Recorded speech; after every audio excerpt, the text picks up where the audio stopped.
Geçen hefte pek Allah köklediğinden iki muhim matlab hıtmatını da yetiriptik. Biri sahabalardan 12 erkek adam 4-5 denana Resulullah'ın sahabaları Mekke-i Mükerreme'den Habeşe diyen yurda hicret edip göçüp gidiptirler. O şotada da emniyetçilikte ıza görmeni, eviyet görmeni ibadatta bolup bädiler. Oham ikilenci olukon vakaa Resulullah sallallahu aleyhi ve sellem ve Necmi suran ahirki ayelerini okuyup secde edenne sahabalar da secde edip kafirli özlerini saklap bilmeni şu dışına secde ediptiler deyip geçen hafta geçti. Oham sahabalardan 15, 16, 17 nefere Habeşe diyen yurtta Necaşi diyen padişahın hükmünün mülkünün eteğine girip böyle. Kafirlerden bir yağdayı ollu secde ettiler beyik Allah'ın adamatına. Oham şu yağdayda şu vakta Hazreti Ömer radıyallahu anh Müslüman bolmadık yağdayınlamış. Kafir yağdayınlamış. Hazır imana girmet vaxtınlamış. Oham birun Hazreti Ömer birden fikrine geldir, hiç onun fikrine gelmedik daha. O da şu Muhammed sallallahu aleyhi ve sellem şu tääde din çıkarıp be, gurrun taf be, bir tofar Mekkelile Habeşa gittiler. Men özüm şunu öldüreyin, hemmemiz dindirayın ne deyiptir. Hazreti Ömer radıyallahu anh 27-28 yaşında mert vaxtında, cavan vaxtında olan. Her kimde Resulullah'ını öldürmek yağdayı fikretse de onu uğrap bilmeyen. Son ulukan hatta sahabalardan her zira azap veriyenmiştikle, eziyet veriyenmişti. Ama öldürme yağdaya barmelleştik. Hatta kafirliğin öz yağdaydı. Ama bir edek Ömer 28 yaşındaki olan öldüreyin ne deyip kılıcına uğraptır Resulullah sallallahu aleyhi ve selleme aşık. Aham evinden bir adam çıkıptır. Ey Ömer neyme heveri bolup versin? Uğur deyade deyiptir. Onna olay deyiptir. Uridu en aqtula Muhammeden sallallahu aleyhi ve baraka ve sellem. Muhammed'i öldürüp din tarafım geliye deyiptir. Hemmemiz dinsek rahat bolsak deyiptir. Aham ola adam aydip Uy deyiptir. Efela adulluk alel acab ya Ömer. İnneke ve uhteke kad sabav. Uy sen şuna şeytçe bolup deyiptir. Nämeden çürüm şey bolyam? Onna Muhammed täze yol tap deyiptir sallallahu aleyhi ve Muhammed öldürüp bolup verme deyiptir. Ayallığının da şeyle deyiptir. Sen körekinde de şeyle deyiptir. Et Ömer'in haberi yokmuştuk. Öyle ayağını da imana girin. Damatları kullarının da imanına girin. Öldürecek bolsan, saklayacak bolsan, evvel öldüğünü sakla deyiptir. Sen näme bar Muhammed öldürecek bolyan deyiptir. Çından şeylemiş. Bar ayallığından habaran deyiptir. Bundan çıkan adam. Aham Hazret radıyallahu anh femeşa Umaru damir ta'atahuma. Hey ora qaharda ya vurarın ya öldürürün deyip ayallığına aşın, köreköllerinin öyüne aşın. Aham Hazret Abbab diyen sahaba Umar'ın ayallığının adamsı ki Hazret Umar'ın damatlı kölleri olsun şolara Kur'an-ı Kerim duranmış. Hazret Umar anırdan mühimmet tayda gelivermeli mi deyiptir. Hazreti Habbab Hazreti Ömer'in sesini eşitip şimdi bir yere girip buqunuptur. Korkup bir da ya vurur ya öldürür. Oham Hazreti Ömer otağa geliptir verik ondan körekenden soraptır. Bir ses eşittim deyiptir. Ol Habbab Kur'an-ı Kerim okuyan eşitiptir ha. Yanı men bir ses eşittim näme ses deyip. Bir ses vardı da deyiptir. Ol Hazreti Ömer'den aydıptır. Siz de täze yolu giyirsiniz Muhammed'in yoluna deyiptir. Sallallahu aleyhi ve sellem. Onna Hazreti Ömer'in damatları aydıptır körekölleri. Ya Ömer, ara'ayte in kana'l hakku fi gayri dinika? Sen hükmen öz yolun doğru mu qadiyan mı? Hak sen bariyan yolundan başka yerde ha deyiptir. Oham şey diyenden Hazreti Ömer üstüne böküp köreköllerini umağa duruptur. Oham ayallyk Hazrat Ömer'in üstüne varıp Hazrat Ömer çekipdir kenara. Ahirlipdir. Mümin, Müslüman, beyik Allah iman var mı diptir. Oham qahari elpar ayallygynyň ýüzüne bile-biligi bilen Hazrat Ömer radıyallahu anh gaty vurupdyr. Fedemiye vejhuha. Oham ayallygynyň ýüzüne anaqypdyr. Ya gözünden, ya kulağından, ya burnundan bir yerine qanaqypdyr, bile-biligi bilen gaty ayallygyny vurupdyr Hazrat Ömer radıyallahu anh. Oham ayallygyny aýdypdyr: "Ya Ömer, إن كان الحق في غير دينك أشهد أن لا إله إلا الله وأشهد أن محمدا عبده ورسوله."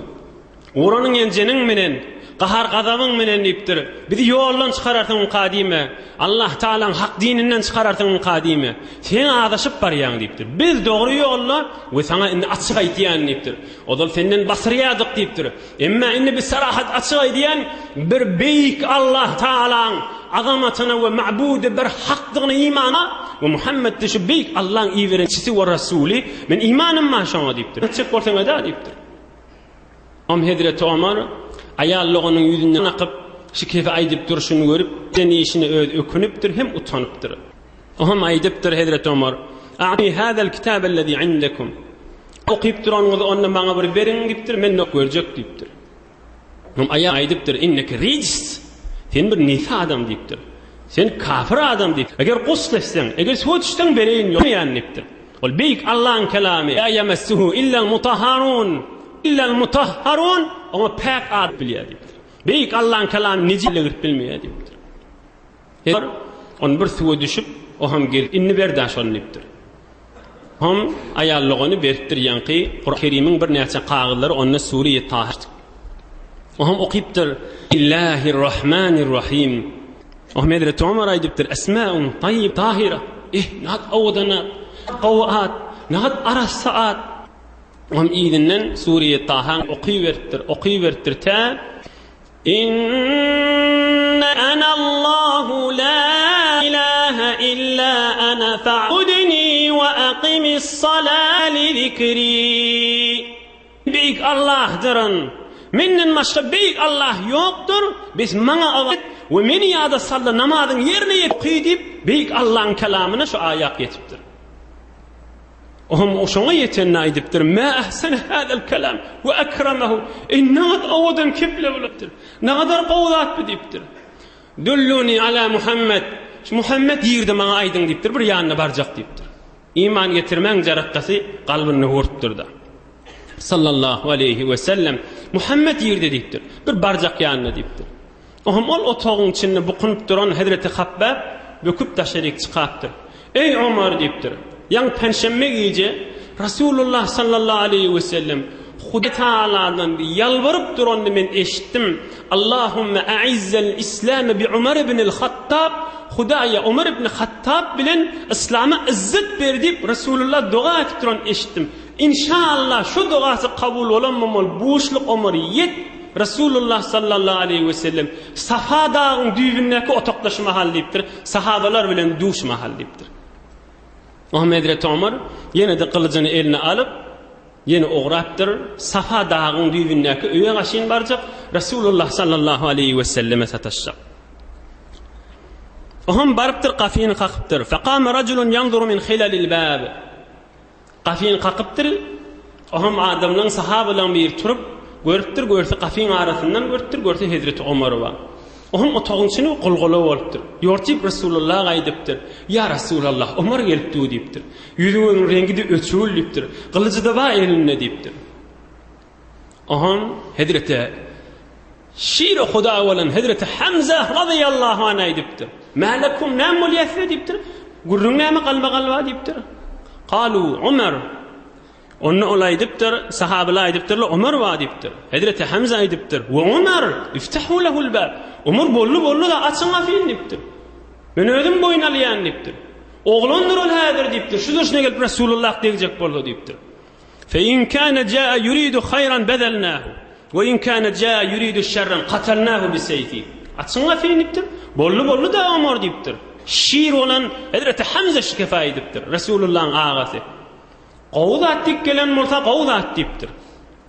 "Gerekli adyn berer" diýipdir. Emma şu bidirek niyet bilen, bidirek pikir bilen gelse, men özüm boyundan ýan, öz gylyjy bilen özüň bir hüneri geleyin, bir sap geleyin, bir yol, bir taktik geleyin niptir. Öz gylyjy bilen özüni öldüreyin şonu niptir. Şoň öz elinek şemşiri bilen özüni öldüreyin niptir. Açılmasyn niptir. Aham bir sukut bolupdyr sahabalar aralary. Aham gafini açıpdyrlar. Rasulullah sallallahu aleyhi ve sellem düýpden özü turup mübarek nur bolup, bereket bolup, rahmet bolup sahabalaryna hemmeňiz oturuň diýip Hazreti Ömer'e gaşyn özü ugrap gafin agyna sataşypdyrda. فأخذ بمجامع ثوبه ثم جبذه جبذة شديدة فقال أما أنت منتهيا يا عمر. Aham Rasulullah sallallahu aleyhi ve sellem öýde turup barıp Hazreti Ömer'in egin maşlaryny gursagyndan ýygnap çekeläpdir. Ey Ömer, sen wagtyň bolmadymy? Girdan iman edipdir. Aya ey Ömer diýipdir. Welid diýen kafiri bilýärmi diýipdir. Hudaýyň tertine gitdi. Hudaý Taala onu kıyamete çili biýawry edip ayet iýerdi. Ol Suriye mütteffirin evvellerini odal geçenler. Welid diýen kafiri Hudaý Taala biýawry etdi, aýa iýerdi şoň hakyny, betbahtlygynyň hakyny. Ey Ömer diýipdir. Hudaý Taala seni de betbaht edip, sen marada ayet iýermeke girşmahal iman edipdir. On ayda kana Rasulullah sallallahu aleyhi ve sellem dua etmädirdir. Allahümme hâzâ Ömer ibn el-Hattab. Allahümme a'izzal İslam bi Ömer ibn el-Hattab. Hudaya Hudawanda. Hattab'ın oğlu Ömer şu diýipdir. Hudaya senin dileyen İslam'a izzet peşiňmenen diýipdir. Hazreti Ömer'in ikisinden ýaşakyp eşhedü en la ilahe illallah ve eşhedü enne Muhammeden abduhu ve rasuluh. Oham Rasulullah sallallahu aleyhi ve sellem gaty hoş bolup bir egermen beýik merde adam İslam'a giýip gaty hoş bolup Allahu ekber aýdyp sahabalar da tekbir aýdyp Ka'ban ýany eşitilipdir kafirlerin oturan ýerlerine. Oham Hazreti Ömer radıyallahu an İslam'a giýip musulmançylyga giýip bir daňaw sahabalarning biri Seyyid şuhada Esadullah walan Hazreti Hamza radıyallahu an bir Ömerul Faruq radıyallahu an bolupdy. Aham Hazreti Ömer radıyallahu an aýdýa fikretdim diýe şu Mekke'yi mükerremede in Rasulullah sallallahu aleyhi ve selleme gaty düşmanlyk etip biren kim etdi? Ebu Cehl etdi. Ogradym şoňa gaşyn, otokdan çykyp gitdim diýe. Bardım Ebu Cehl'in gapsyny kakdym diýe. فأتيت أبا جهل حتى ضربت بابه فخرج إلي وقال أهلا وسهلا. Ebu Cehl'in gapsyny kakdym diye Ebu Cehl çykdy we aýtdy ey Ömer hoş geldin, gelip näme diýip geldin, näme işiň mady? On häzir iman egirinden habary ýok bolansaň Hazreti Ömer aýdypdyr ji'tu li ukhbiraka anni qad amantu billahi ta'ala ve bi rasulihi Muhammad sallallahu aleyhi ve sellem ve saddaqtu bima jaa bihi. Geldim sana şunu haber vereyim dedim. Men müminim musulman. Men beýik Allah'ın azamatyna imanım ma, Rasuluna imanım ma ve getiren Kur'an'ına imanım ma dedim. Ebu Cehl gafin darqıllatda yafık koyverdi maňa gaşyn. Başa kefim kulak asmat deyipdi. Ondan sonra gittim Asyan bir aňyrdy bir zaňar nejis adam mady oňa gaşyn bardım. Oňda gafsyny kakdym. Aham gafini açdy, hoş geldin aýdy berey Ömer diýdi. Aham men aýtdym beýik Allah Taalaň azamatyna we Rasulullah'a we Qur'an-ı Kerim'e iman ýetirdim diýdim. O da gafin darqıllatyp ýafyk goýberdi diýipdir. Aham bu wurrun Mekke'yi mükerremede gowja ýaýrapdyr. Ki Ömer musulman boldy, İslam'a girdi diýip. Aham kafirler 200 nefer bolup maslahatlaşypdyrlar. Evvelin fursatda Ömer'i öldüreýän diýipdirler. Bolmaz bijire bolsa. İslam günmügün merde adamda imana girip barya, İslam'ın izzeti galyp barya, Muhammed sallallahu aleyhi ve sellemin kömekleşleri, arkalaşýarlary köfelip barya, muny öldüreýän diýipdirler. Hemmeler agyldan beýikdiripdirler. Aham qad sala bihimul wadi. Bir oy dolup duranmışdy kafirlerden. 200 nefer bolup öldüreýilipdi o qala. Aham ulaqan ýaşul kafirlaryň biri gelipdir, näme etjek bolýaňy diýipdir. Onda Ömer şu öýde biz öldürjek şonu diýipdir. Onda ýok diýipdir. Öldürmege barmaň diýipdir. Vurmaly bolsan diýipdir. Azap şekenji bolsa bolsun diýipdir. Öldürilme ýagdaýyna agamaň diýipdir. Eger ölüme düşse taýfa bolar diýipdir. Mekkeň Ka'baň bükülli hormaty gaçar, biderek bolar. Ata babamyzdan gelýänlerde iýmýär bu zat diýipdir. Aham Hazreti Ömer radıyallahu anhu üç öldürmeden galypdyrlar. Aham Hazreti Ömer radıyallahu anh aýtýa Mekke-i Mukerremen kafirlığın en fuzul adamına varıp sataştım diye. Anırda bir kepçi, bir zat bolta var kafirlere yetiriyen bir fuzul kepçi adama var ayttım diye men ne iman getirdim. Şol fuzulluk edip batımrak aytsan yirak aytacak bolsa deyip. O da aydan boyum derrew qıygırdı Ka'banın yanına. Ey cemaat, Ömer täze yola giripdir deyip. Hazreti Ömer aydiye men ne idin nedim ayttım. Kezebe velakinni kad eslemtu. Täze yola giremek mümin boldum, musulman boldum. Beyik Allah iman getirdim, Resulullah iman getirdim. Täze yola giremek men deyipdir. 200 nefer varmıştı. Ola 3 gelip meni vurmaya durdular. Men oları vurmaya durdum. Ola meni vurmaya durdular. Men oları vurmaya durdum. Vuruşu verdik. Men yeke ola 200 nefer. Vuruşu verdik. Ta gün yaxşı üstümüze geldi. Men yadadım deyiptir yeke olantam. Hazreti Ömer radıyallahu anh yadap oturdum. Ola da vuracaktan emme öldürmelerden. Vurup yadap ola da durdular diye. Hazreti Ömer aydıptır. İf'alu ma bedalekum. Ne ametseniz edin deyiptir. Men beyik Allah imanım var. Men Resulullah imanım var deyiptir. Men tamam oldu deyiptir. Bundan savulşuptırlar. Resulullah sallallahu aleyhi ve sellem'in yanına baktır Hazreti Ömer. Qiyinchilik çekmedik sahabalar yok. Ey dostlar, ey imanlı doğallar. Müslüman bolanı bir gün yetişmekka kafirliğin elinden nadir azaplar görüptür. 200 nefer olup 5-6 nefer olup daşına vurulacak bolsa adam nadir darıgar, nadir qiyinchilik görür. Ama imanlar bolansan, mümin müslüman bolansan mert bolup durupdurlar. Resulullah sallallahu aleyhi ve sellem'in yanına vardım diye. Ayttım, ya Resulullah, Alasna alel haqqi in mitna ve in hayyina. Ya Resulullah, biz ölsek, diri olsak, bizim yolumuz hak mı hak değil mi dedim. Onlar Resulullah sallallahu aleyhi ve sellem aytti, ölsek dirilsek hak dedi. Onlar aytti, vellezi, men ayttim diye Hazreti Ömer vellezi ba'asek bil haqqi lenahrucenne. Ya Resulullah, ne deyip şu otağın içinde bukunup namaz okuymalı deyiptir. Çıkaylı Ka'banın yanına okuyaylı deyiptir. Kafir adamlı Ka'banın taşına alvatiye deyiptir. Bir azamatlı Ka'banın yanına biz ne okuymalı deyiptir. İki sefe değil deyiptir. Bir septe Hamza dursun, bir septe de men durayım deyiptir. Sen ne ortadan deyiptir, gideyli ya Resulullah deyiptir. Resulullah sallallahu aleyhi ve sellem bolya deyiptir. Evvelin bar Hazreti Ömer radıyallahu anh Müslüman olup, iki sep bolup, bir sepin evvelini Hazreti Hamza radıyallahu anh over septi de Hazreti Ömer Faruk radıyallahu anh iki sep bolup beyik Allah tekbir aydıp tesbih aydıp Kaaba gaşin uğrab evvelin bar Kaaba'nın yanına Resulullah sallallahu aleyhi ve sellem sahabaları ile namaz okuyuptur. Yoksa bundan ödül Resulullah sallallahu aleyhi ve sellem okuyanmış. Sahabalar okuyup bilmeyenmiş Kaaba'nın yanına. Hatta dakhalna al-mescide fenazarat ileyye Kureyş ve ila Hamza فأصابتهم كآبة لم يصبهم مثلها. kafirler meni bir vaziyale Hamza'nı bir vaziyale, meni bir vaziyale Hamza'nı bir vaziyale ellerinin nezat gelmeyen hemmemiz duransa bir anılıp narahat bolurlar, bicirek narahatçılık kafirleri hadir gelmeyipti deyiptir. Hazreti İbn Mes'ud radıyallahu anh diye biz hiç Ka'banın yanına namaz okuyup bilmerdik. Tayin ki Hazreti Ömer Faruk radıyallahu anh Müslüman bolu, biz Ka'banın yanına sahabalar namaz okuyduk diye. Bir iki oluqan ders var. Ey beterde cavan dostlar, beterde den dostlar, imanını yaşayan mümin Müslüman doğallar. O iki ders aydıp inşallah gurrun idin alıp gider. Hazreti Ömer radıyallahu anh Resulullah sallallahu aleyhi ve sellem'in yanına gelenine Resulullah ne dedi? Ey Ömer, vakti bulmadı mı imanı gir, Huday seni bir avre etmeye kadiydi. Hemmemizden çürüyüm derstir ha.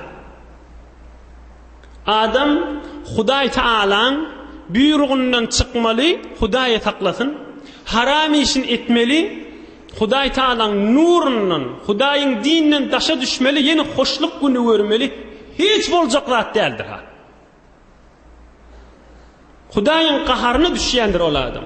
Yönü andigerra ba'de eyyamu şuhur kavcetten kulağasın. Andigerra ba'de eyyamu şuhur vandiger ba'de merk az qa'r gur. verdehendeş muhletender qa'ri gur labuden peyda şebet yevmun nüşur. Hazreti Mevlana aydiye bir adam haramda getse, haram yiyen bolsa, haram içyen bolsa, haram gözleyen bolsa, haram kulağa asyen bolsa, şol haramın zeheri, şol haramın necisliği, şol anırtı bir ay, 2 ay sonra eser etyenler adama, vandigarra ba'de eyyam ve şuhur, bir neçe adamı bir neçe gün sonra, bir ay sonra Huday şona belli etdiye haramiyelliğinin necisliğini. Emma bir neçelerini ta diri vaqtında belli olmaya, qabrın düğünü belli olya diptir. Oğlan kepdel ha ey dostlar. Ya diri vaqtında haramiyelliğin köküdül yaşama, vandigarra ba'de merk az qa'ri gur. Qabrın içine girenle qabrın düğününden oha belli edilye. Sen ne haram idin dip. Sen ne haram ettin dip. Sen ne haramı bardın dip. Verdehendeş muhletender qa'ri gur labuden peyda şebet yevmun nüşur. Bir qavulğu sebepli qabrda da uğruna havar atılmasa kıyamatta yüze çıkmalı olur diptir. Kıyamatta yüze çıkmalı olur diptir. Resulullah canı aytiyani bir Ömer radıyallahu anh'tan film kadim ayt. Hemmem de deftir Resulullah canı aytiyani kese. Huday Taala'nın qaharına düşmekat, Huday Taala'nın gazabına düşamayilip Müslüman adam bir korkusu bolmalıdır. Hemmemiz günahkardır. Gurrun şitada günahını bilip durup onun üstüne durmalıdır. Hudaya meni tövbe nasip et. Hudaya meni ak yolda sakla. Hudaya meni qaharına salma ver deyip Allah Taala'dan yalvarmak vazifemizdir. Hudayın qaharına düşamakan girişman imanı deyiptir. İkinci ders. 28 yaşındaki jovan oğlanmış. 60, 50, 40 yaşındaki demiştir. Adam özünün gücünü, özünün kudretini, eli ayağı göz kulağı diyen nesduqa, Huday Taala'nın razı olacak yerine getirmelidir. Gör, imanı girenden sonra, ya Resulallah, biz ne mi deyip şeyittirip kafatta namaz okuymalı? Gireyli Kabe'nin yanına namaz okuyaylıptır. Koy yüze çıkıp otursun. Kafir necis botun taşından aylan Kabe'nin yanına duğla deyiptir. Bir beyik Allah Taala'nın hem Kabe'nin yanına ibadet etmeylidir. Gör, özünün kudretinden, hatta kudreti bedenisinden istifade edip fakat kudreti imanın gurrunu değil şey. Bir tarafta Hamza dursun, bir tarafta men durayım diye vaydıptır. Biz özünün dayavlığını imanı sarf ediptir. Allah Taala'nın razı olacak yerine sarf ettir. Ey cavan dost, ikimizin derti haşi. Ayağımız titremeke, elimiz titremeke, göz kulağımız mert diyenimiz ettiyen vaktimizde Allah Taala'nın razı olacak yerine sarf edelim. Görün de ölünce te ahir mihrapta kanı dökülünce dine izzet bulup geçmedi mi şu benimle? Desirda birlerden çireyim. Yani kıssa var geçmeli belki bile. İbedi izzeti düşüptürle, ibedi gönünneve düşüptürle. Allah ve Resulün mehbubu oluptürle. Özünün cavan vaxtlarını sarf ediptirle Allah'ın razı olacak yerine. Bir iki beyt Hazreti Mevlana'dan da okuyaylı bir acayip yerine yetirip aydıptır. Doğru ikimizin gurrunu. Derbaharan keyşebet sersab sang خاک شو تا گل بروید رنگ رنگ سالها تو سنگ بودی دل خراش آزمون کن یک زمانی خاک باش. Ey bulan edip sayrayışını ama Allah onlara rahmet etsin, caylarını cennet etsin. Yağın gününü baharda ottok havada qavi yağınla yağıya. Emme şu yağın yağıptu havada qavi hemmedat müsait. Emme çalgındaştan ot çıkıyor mu? Çıkmıyor. Gül çıkıyor mu? Çıkmıyor. Bağ çıkıyor mu? Çıkmıyor. Şakla aptu. Emma kumdan ne mi çıkıyor? Ot da çıkıyor, gül de çıkıyor, bağ da çıkıyor deyipti. Sen Hudayın buyruğunun beraberine kum ol, hak bol, pespel ol. Hudaya istemen canım yoktur deydi ödün yık. Gül çıkar senden deyipti. İman gülü. Hudayı tanımak gülü. Büyük Allah'ın muhabbet gülü. Dünya ahir gönülmek gülü. Hop, bar men aýtýanym etmeseň diýipdir. 15 ýyllap, 20 ýyllap daş bolup ýaşadyň şu mahala çeli diýipdir. Bir gedek gül çykdymy senden? Ýok. Bir gedek imanyň ýygy geldimi? Ýok. Bir gedek nury imandan keyf etdiňmi? Ýok. Ýek zamany hat baş. Men aýdanym et bir imtihan üçin bir ýyl gummolly gör. Ýani Hudaýyň baraberine pesbäl bol. Hudaýyň azamatly kelamyny eşit. Gör senden näjire gülle çykýar. Gör senden näjire otla çykýar. Gör näjire netijeler berýärsen pesbälçilik. Odal mutekebbir bolup 28 ýaşa barýança Hudaýyň kelamyny eşitmäni gidip bäkä Hazreti Ömer imana girdimi? Girmedi. Emma aýallygynda ýüregi aýyp, hani bir göreýin şoýunyp özüni kiçeltdi Hazreti Ömer. Kulak asyn. Özüni kiçeltip bir göreýin idi, ýoksa gururuny gelýärdi. Getir aýallygynym şonu alaýyn diýmege özüni ar bilýärdi. Emma goý näme bolsa şo bolsun bir göreýin şonu diýdi, näme diýdi? Şonu eşitenden sonra Muhammed diýirdi diýip başlady. Yine özüni kiçeltdi. Barıp Resulullah sallallahu aleyhi ve selleme barpdyr. Näme gurrun ma diýenne? Resulullah sallallahu aleyhi ve sellemin kefini kulak asypdyr. Özüni pespäl etdi, kıyamete izzetiň içinde geçti. Bu kadar adam Hudaýyň buyrugnyň beraberine daş bolsa, üstüne şeýle rahmatla ýagasyn. Şeýle ýagyn üstüne. Daşdan ot çykmaz. Hudaý rahmatyny döküweti, nur rahmatyny, din rahmatyny, Qur'an rahmatyny kıyamete üstümizden ýagdyryp öti. On beraberine gum bolmasa, gülle bermer, hiç netijemi de bolup bermer jowan dostlar. Hudaýyň azamatynyň beraberine ýykylmasak çäremiz ýokdur. Hulasa bir inni bir de ulaqan waqia boldy. Kafirlara Resulullah sallallahu aleyhi ve sellem Hudaýa secde edenne kafirler özüni saklap bilmeýän secde etdi. Bir waka Hazreti Ömer'den musulman boldy. 2 musulmanlar üýşip Käbäň ýanynda namaz okuydylar. 3 boldy. Ol Habeşedäki sahabalar bulara bir forum habarlar barpdyr. Näme habar? Ömer musulman boldy, Mekkeň adamlarynyň hemmesi musulman boldy. Indi parahatçylyk diýip. Basym habar barpdyr. Ýöne her türlü habarlar bar bolmaly. Bular begenişip hoş bolup Mekke'ye Mükerreme musulman bolupdyr diýip, bitin hemmesi patsularını ýygnap, ýene Mekke'ye Mükerreme'e gaşyň gaýtypdyrlar. Aham Mekke'ye Mükerreme'ň goloýuna gelellerini haqiqaty emir näme ýagdaýyň çyn hilini bile eşitipdirler, görseler ýok. Kafirler o secde edellere musulmançylykdan dämişdik.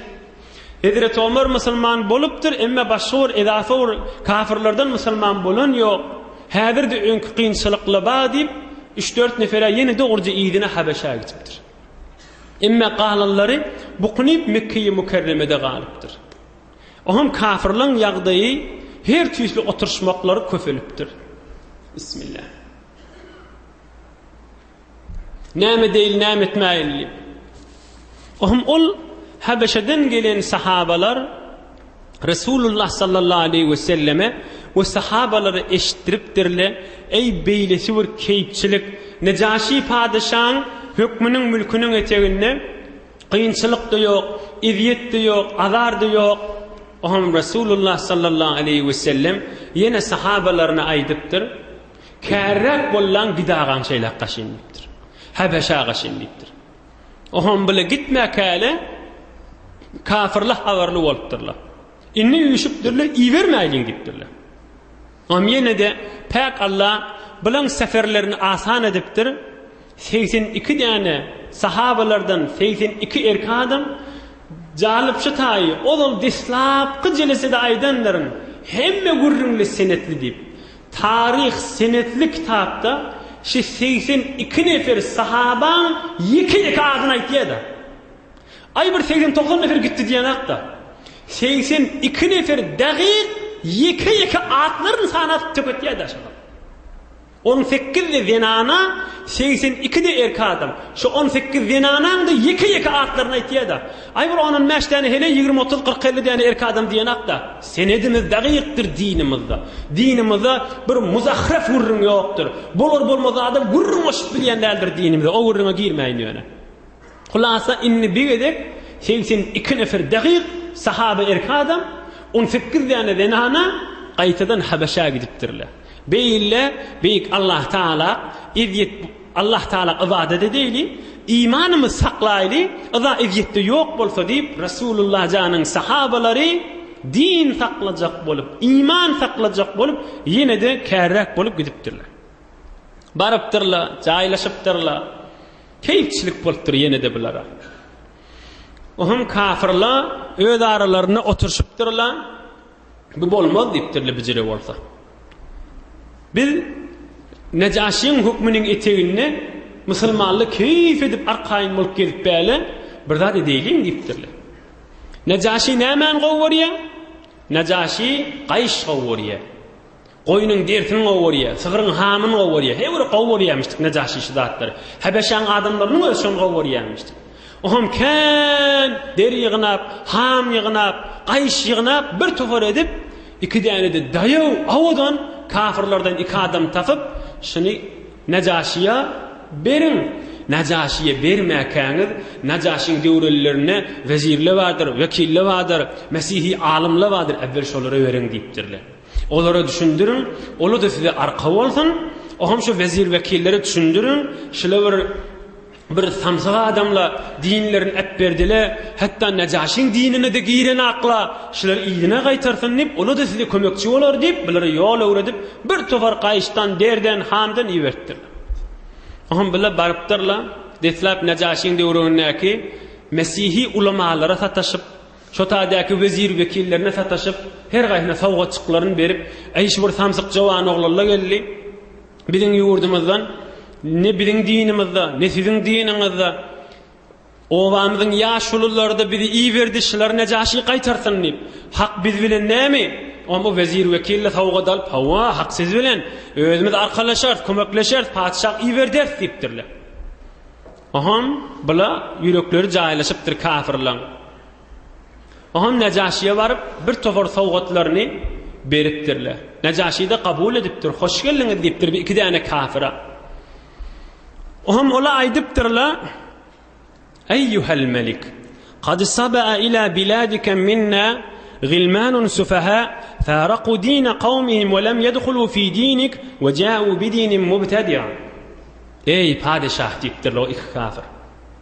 Biz Mekke'ye mükerremeden bir tofar samsyk jowan oglanlar sen ýurduňa geldiler. Ne biziň dinimizde we ne siziň diniňizde. Täze bir ýollar çykaryp, owamyzda şolardan hemmesi narahat. Şim Mekke'ni etberip çykyp gaýtdylar.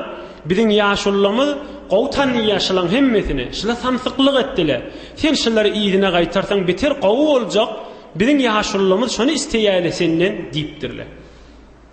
Aham döwründäki vezirler, ulamalar diýipdir, "Dogry aýtýar" diýipdir.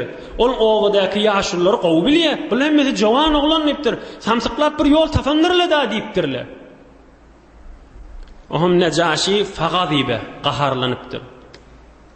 Wa qala aýdilla haymullah la usallimuhum ilayhima. Hudaý bilen ant bolsun, bermerin bulara diýipdir.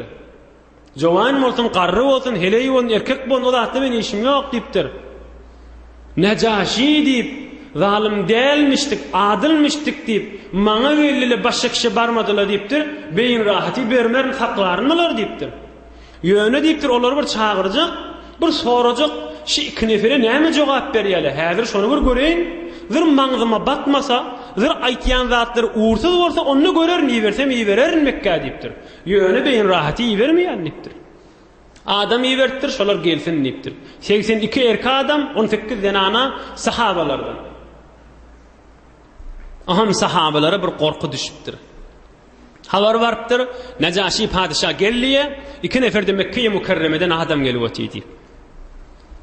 Aham sahabalar gurrun etipdirler. "Nekulu vallahi ma alimna ve ma emarana bihi nebiyyuna Muhammedun sallallahu aleyhi ve sellem." Ey sahabalar diýipdirler biri-birine. Barar diýipdir. Necaşi birden zat sorar diýipdir. Verin sıramaýyl diýipdir. Özümizden ýol tapmaýyl diýipdir. Her radik Rasulullah sallallahu aleyhi ve sellem bizi öwretdi. Dogry şonu mert bolup jogap bereli, näme bolsa şo bolsun diýipdir. Ozal owamyzda bir azap, kynçylyk görüp bäsipdirler. Bulara bir korku düşüpdir, ýene bir taýda kynçylyk boljak diýip. Barar diýipdir. Bizden zat sorar diýipdir. Dogry dinimiziň berýän jogabyny berer diýipdir. Näme bolsa şo bolsun diýipdir. Aham Hazreti Cafer Tayyar, Hazreti Ali Murtaza radıyallahu anh'ın olqan ağası 25 yaşında mert cavan oğlan enel mutekellim deyiptir. Ey Resulullah'ın sahabalar deyiptir. İcazə verseniz men cevap verin şu Necaşi keplerinde deyiptir. Näme sorasa men cevap olayım deyiptir. Ay barakallah Hazreti Cafer Tayyar, Cafer Zülcenahayn الذي قبله رسول الله صلى الله عليه وسلم. Cafer ey cavan dostlar 25 yaşındaki cavan oğlan men cevap verecek deyiptir. Uğrama qala. Siz men idime düşün deyiptir. Resulullah'ın nämesi? Ballısı. Hazreti Ali'nin doğanı. Hazreti Ali radıyallahu anh'ın 10 yaşında kalmıştı. Adı näme? Cafer. Laqabı Tayyar. Behiştin içinde uçuyanmıştık şeydir. Zülcenahayn iki qanatlı. Men kepläyin deyiptir. Barıptırlar. Oham salam veriptirler. Oham döwrünün haki vezirli ulamalar deyiptir. Uscudu lil melik. Padişah secde edin deyiptirler. Yıkılın deyiptirler. Cafer men keplejek deydi da. Cafer aydıptır. İnna la nescudu illa lillahi azze ve celle. Biz bir mümin musulmanlar fakat büyük Allah secde etiyaz deyiptir. Hadir Necaşi bilen kepleşmek hala. Hadir hiç de musahibe olmaka. Hadir hiç gururuna girmek hala. Secde edin deyiptirler. Yok deyiptir. Biz fakat büyük Allah secde etiyaz deyiptirler. İnna la nescudu illa lillahi azze ve celle. Tekaddeset esma'uhu Celle sultanuhu azze şe'nuhu. Büyük Allah secde etiyaz deyiptirler. Ohum näme deyiptirler? Onna aydıptırlar. Necaşi de işte otiyahadir. Amma tahiyyat. Bizim salamımız fe inne Resulullah sallallahu aleyhi ve sellem akhbara enne tahiyyat ehli'l cennet es-selam ve emarana bizalik. Son bize Resulullah bize esselamu aleykum deyip salamlaşın deyip öğretti. Son behiştteki adamla cennetin adamları birbirine ziyaret edenlerine, birbirine sataşanlarına, behiştin içinde birbirine sataşanlarına esselamu aleykum deyip salamlaşıyla bir mümin musulmanla da şu dünyada birbirine salamlaşamızda cenneti adamla salamlaşıyana salamlaşıyat deyiptir. Bir de Resulullah öğretişey deyiptir. Merhaba bu cevabı. İmanımızın kadrini bileydin. Ey mümin Müslüman doğalla. Şu salamımızın özün zat bilen çalışıp olacak ki. Bu her qaysı bir ders, her qaysı bir gurrun, her qaysı bir bereket bilen gurrunlar, her qaysı bir nur. Subhanallahi ve bihamdih. Subhanallahil azim. Biz büyük Allah secde ediyoruz. Ve Resulullah bize salam öğretti. Biz bir salamlaşıyız birbirimize. Cenneti adamla salamı. Behişti adamla salamı. Necaşi berrak gelin deyiptir. Necaşi aydıptır. Ma hada dinul lezi faraqtum bihi ehle beledikum. Näme oldu size deyiptir. Ovaňyzyň dininden aýryşypdyňyz. İnşallah nihayet 5 dagadan tamam ederim. Qalan sonra nikah aydak. Necaşi aydıptır. Näme oldu size? Näme din tapdyňyz? Bir ikisi bir gurrunlara aýdyýa Mekke'den gelen iki kafir da siz näme jogabyňyz bar deyipdir. Hazreti Cafer evethiştir yine de. Allah rahmet etsin. Hazreti Cafer sayramağa durupdur. Resulullah canın şagirdi da. Eyyuhel melik. Kunna kavmen ehle cahiliye.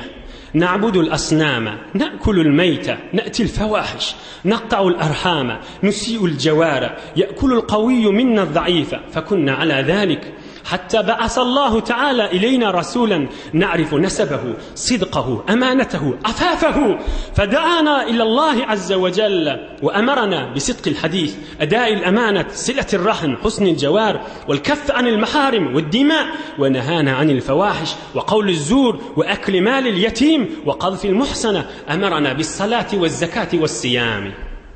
Ey padişahı Habeşe deyiptir Hazreti Cafer radıyallahu anh. Biz bir heyvere cahil adamdık deyiptir. Hiç sat bilmeyedik deyiptir. Mahlığı yiyedik deyiptir. Haram ülün mahlıkları yiyedik deyiptir. Halal haram tanıymayadık. Necis peklat tanıymayadık. Ayallığın beylikini tanıymayadık. Hem sayan kadrini bilmeyedik. Doğun menen ağzı ağladık. mal tapsak, kim qavi bolsa, kim dayaw bolsa, ejilin haqqını iyeri yörerdi. Hele bolsun, erkek bolsun, zulm üstüne zulmdu deyipdir. Şo ýagdaýda, şol qaranqylıklarda ýaşap bäket, bizim aralamızdan beýik pek Allah Taala bir adamy rasul etip iýerdi. Ol adamyň özüni taniýär, atasyny taniýär, qaqasyny taniýär, arasadygyny taniýär, doğurçydygyny taniýär, yalançy dälligini taniýär.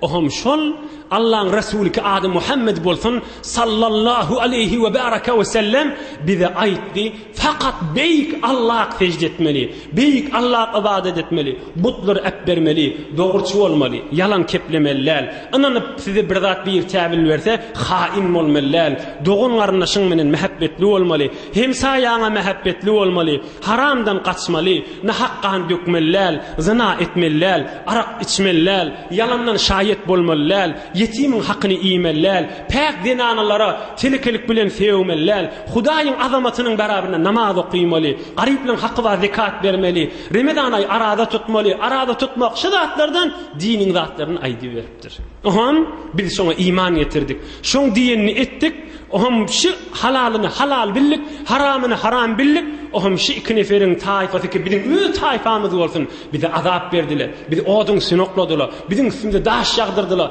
bizim üstümizden gum guýdylar, bize zulm edebilen etdiler. Ahir biz Peygamberin maslahatı bilen Necaşi diyen bir adil padişah var deyip, bilkim şitada Allah Teala ibadet edeyip, bilkim şitada aza edip görmeyli deyip, bilkim Hudaý Teala'nın bir azat bendesi olup, keyif edip Hudaý Teala ibadet edip yaşayın deyip, senden bir yakşıl umid edip geldik de eyyuhel melik deyiptir. Padişah anlayıp oturuveripdir. Oham Necaşi aýdypdyr: Aya hel ma'aka mimma jaa bihi anillahi taala şey. Sen bu ürünleri aýtdyň, size bir peýgamber de gelipdir. Aya şoň getiren Qur'anyndan, şoň getiren zadyndan okuyup bilersiňmi diýipdir. Bah, Resulullah'ın şagirdi sallallahu aleyhi ve baraka ve sellem. Hazreti Cafer aýdypdyr, okuyormu diýipdir. Sukut bolupdy. Oham Suriye Meryem'in deslapky aýalarynyň okuyberipdir. Okuyveripdir. Hazreti Necaşi'nin ikisinden yaşakıp hatta ihzallat lihyetuhu, Hazreti Necaşi radıyallahu anh mübarek sakalları öl olupdur. Ve bekat asaqifatuhu hatta ihzallu mesahifahum. Hatta devrundaki Mesihi ulamalar gözlerinin yaşakıp öwlerini kitapları açık durmuştuk, İncil mıjjık bolupdur, kitapları öl olup. Oham aýdypdyr Necaşi. Gowgulagatyn şuna aýdyp tamam edin. İnşallah inni kefte ýygyny aýdar. Necaşi aýdypdyr radiyallahu anh. İnne hâzâ wallahi wellezî câe bihi Musa la yahrucu min mişkatin wahida. Men Allah bilen and içýän nipdir. Şuna aýdýan peýgamberiniň gurrüňi bilen Musa peýgamber, ýani geçen peýgamberlaryň gurrüňi bir taççadan çykýar diýipdir. Bir taççadan çykýamyň nury diýipdir. Öz başyna dinläl diýipdir. Ýygynyň aýdypdyr Necaşi. Eşhedü ennehu Rasulullah sallallahu aleyhi ve sellem. Men şahadat berýän hak peýgamber şo diýipdir.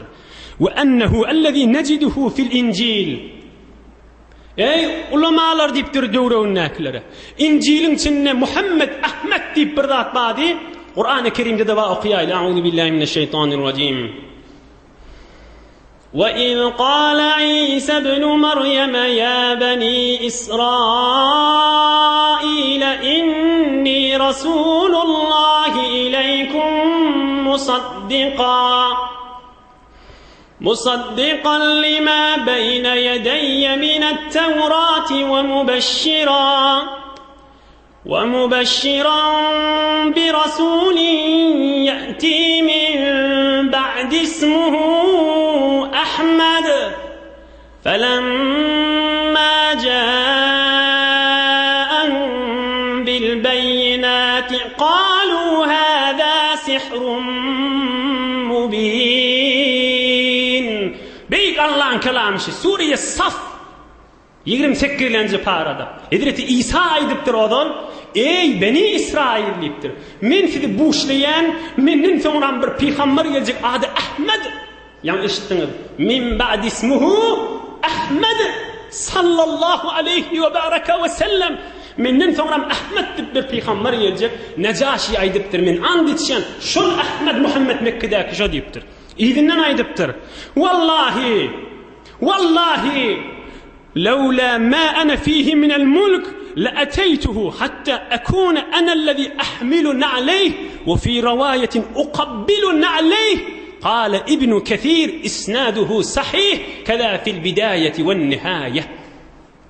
وهم نجاشي aydıptır. Men and içen deyiptir. Bitadı padişahlık mesuliyetim ba yoksa ekberakana şimhal barıp şon koşunu götürüp koşundan okşayan adam bulurdum deyiptir. Enellezî ahmilu na'leyh ve ukabbilu na'leyh. Padişahlığım beni vermeyen o deyiptir. Yoksa şimhal barıp koşunu götürüp giderdim ve şu Resulullah iki koşunu okşardım deyiptir.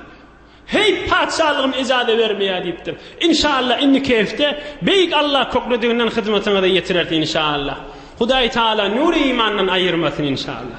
Hudaý Taala göreceğimizi qowluk etsin. Dünya ahir saadet etsin. Resulullah canın muhabbetinden bizi daşaltmasın dünya ahirette inşallah. Resulullah canın şefaatinden daşaltmasın inşallah.